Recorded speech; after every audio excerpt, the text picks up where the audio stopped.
தனக்கு எதிரான வழக்கை ரத்து செய்ய கோரிய தமிழக பாஜக தலைவர் அண்ணாமலையின் மேல்முறையீட்டு மனுவில் தமிழ்நாடு அரசை எதிர் மனுதாரராக சேர்க்க உச்சநீதிமன்றம் அனுமதி அளித்திருக்கிறது. அதே சமயம் அண்ணாமலைக்கு எதிராக சேலம் நீதிமன்றத்தில் நடைபெறும் விசாரணைக்கு விதித்த இடைக்கால தடையையும் உச்சநீதிமன்றம் நீட்டித்திருக்கிறது.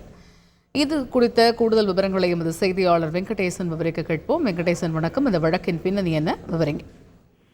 வணக்கம். கடந்த 2022ஆம் ஆண்டு அக்டோபர் மாதம் தீபாவளி பண்டிகையொட்டி யூடியூப் சேனல் ஒன்றுக்கு பேட்டியளித்த தமிழக பாரதிய ஜனதா கட்சியின் தலைவர் அண்ணாமலை தீபாவளி பண்டிகையின் போது பட்டாசு வெடிப்பதற்கு எதிர்ப்பு தெரிவித்து கிறிஸ்தவ மிஷனரிகள் தான் முதலில் சுப்ரீம் கோர்ட்டில் வழக்கு தொடர்வதாக குறிப்பிட்டிருந்தார். இது இரு மதத்தினரிடையே வெறுப்புணர்வை தூண்டும் வகையில் உள்ளதாக தெரிவித்து சமூக ஆர்வலர் பியூஷ் மனுஷ் சேலம் நீதிமன்றத்தில் ஒரு புகார் மனு தாக்கல் செய்திருந்தார்.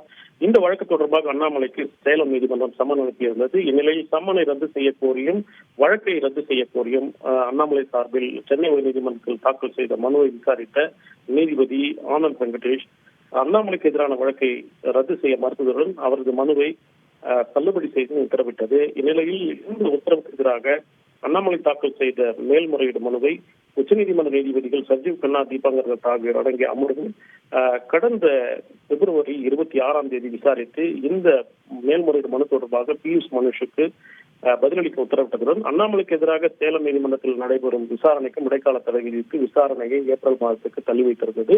இந்நிலையில் இன்று மீண்டும் விசாரணைக்கு வந்தபோது பியூஷ் மனுஷ் சார்பில் ஆஜரான மூத்த வழக்கறிஞர் இந்திரா ஜெய்சிங் இந்த விவகாரத்தில் பதில் மனு தாக்கல் செய்ய அவகாசம் கோரியதை தொடர்ந்து அவருக்கு 6 மாதம் அவகாசம் வழங்கியும்.